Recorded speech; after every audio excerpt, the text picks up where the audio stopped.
Hello viewers, আসসালামু আলাইকুম। Khairun Nahar cooking চ্যানেলে আপনাদের সবাইকে স্বাগতম। আশা করি সবাই অনেক ভালো আছেন। আলহামদুলিল্লাহ আমি অনেক ভালো আছি। আজকে আমি আপনাদের সাথে শেয়ার করব কিভাবে পারফেক্টভাবে কেক বানানো যায়। আশা করি ভিডিওটি ভালো লাগবে। ভিডিওটি ভালো লাগলে একটা লাইক করবেন। ভিডিওটি শেষ পর্যন্ত দেখবেন, তাহলে ভালোভাবে বুঝতে পারবেন। আমার রেসিপি ফলো করে আপনারা বাসায় ট্রাই করতে পারেন। চলুন শুরু করা যাক। এখানে আমি কেক বানানোর জন্য কি নিয়েছি। এখানে আমি মিডিয়াম সাইজের 2টা ডিম নিয়েছি।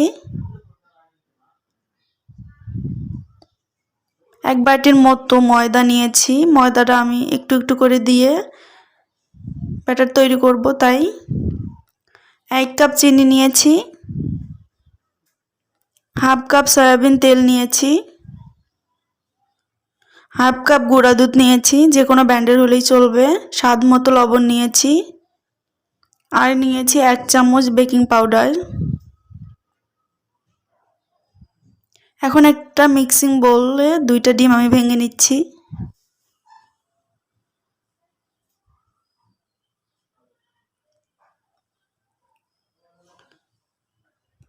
এখানে আমি চিনি, সয়াবিন তেল, লবণ দিয়ে দেব প্রথমে।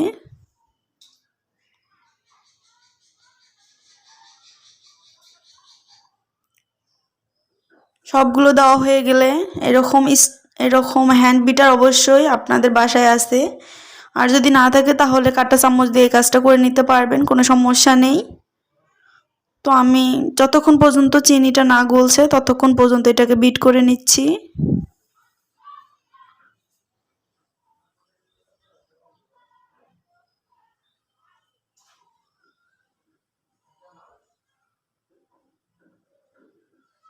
একটু সময় নিয়ে বিট করতে হবে যাতে চিনিটা পুরোপুরিভাবে গলে যায়।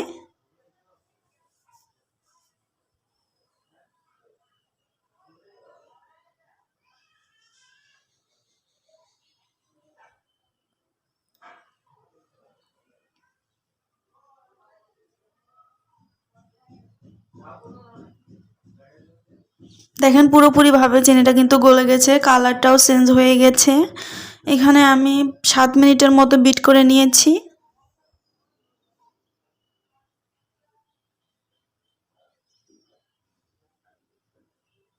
এখন শুকনো উপকরণ অ্যাড করব।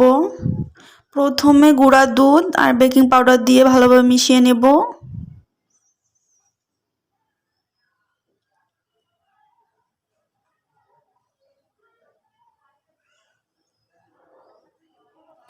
মেশানো হয়ে গেলে এখন অল্প অল্প করে ময়দা দিয়ে পারফেক্ট ব্যাটার তৈরি করব।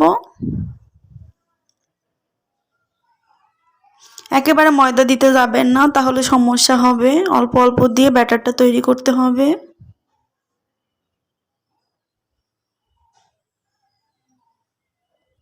এখানে আমি 2 বারে দিয়েছি, আপনারা চাইলে আরো বেশি করে অল্প অল্প করে দিয়ে তারপরে ব্যাটারটা তৈরি করবেন।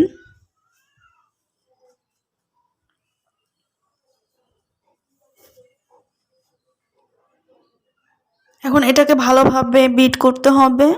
একটু সময় নিয়ে বিট করলেই হয়ে যাবে।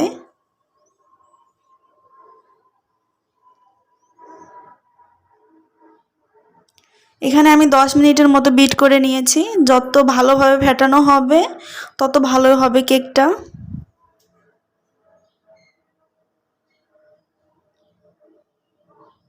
দেখতে পাচ্ছেন ফেটানোটা কত ভালোভাবে হয়েছে, পারফেক্ট। তো এখানে 1 চামচের মতো ভ্যানিলা এসেন্স দিয়ে দিচ্ছি। ভ্যানিলা এসেন্স দিলে ডিমের গন্ধ থাকে না।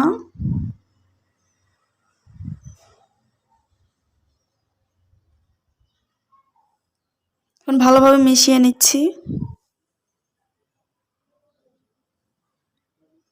তো মিশিয়ে নেওয়া হয়ে গেছে। এখন দেখেন আমার ব্যাটারটা কেমনভাবে রেডি হয়েছে।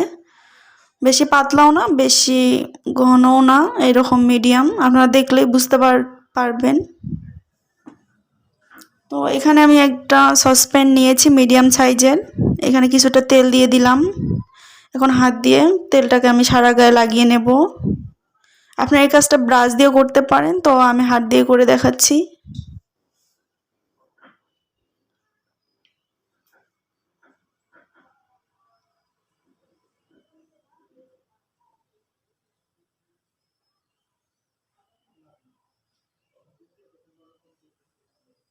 তেল ব্রাশ করে নেওয়া হয়ে গেছে। এখন এখানে আমি কাগজ কেটে নিয়েছি।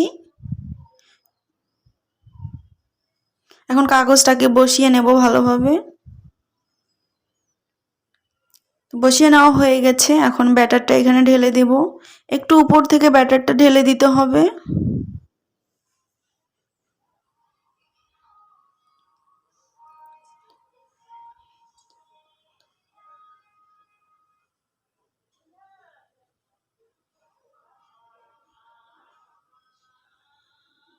এখন হাত দিয়ে একটু স্টাম্প করে নিতে হবে।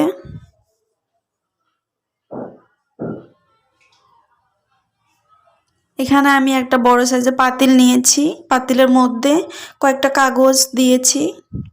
কাগজটার কারণেই কিন্তু ওভেনের মতো কালার আসবে। কাগজ না দিলে কিন্তু ওভেনের মতো কালার আসবে না। এরকম একটা স্ট্যান্ড আমি মাঝামাঝি বসিয়ে দিচ্ছি।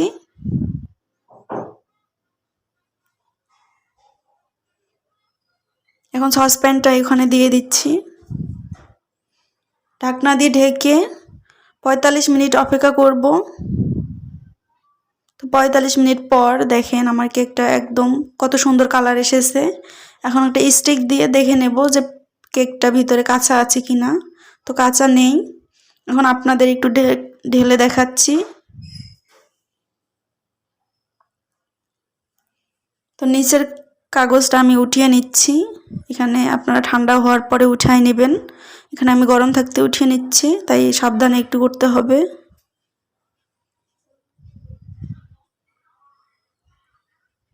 আর দেখেন কেকটা কত স্পঞ্জি হয়েছে আর কত সুন্দর হয়েছে। তো আপনাদের কেটে দেখাচ্ছি। দেখে হয়তো বুঝতে পারছেন যে কেকটা কত কত পারফেক্ট হয়েছে। আপনারা এভাবে বাসায় ট্রাই করতে পারেন।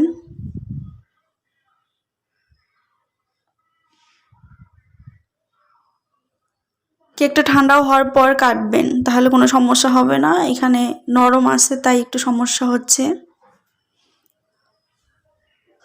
ভিডিওটি যদি ভালো লেগে থাকে প্লিজ আমার চ্যানেলটি সাবস্ক্রাইব করবেন, পাশে থাকা বেল আইকনটি প্রেস করে রাখবেন। আবারও কোনো নতুন রেসিপি নিয়ে হাজির হব আপনাদের মাঝে। ততদিন সুস্থ থাকবেন, ভালো থাকবেন।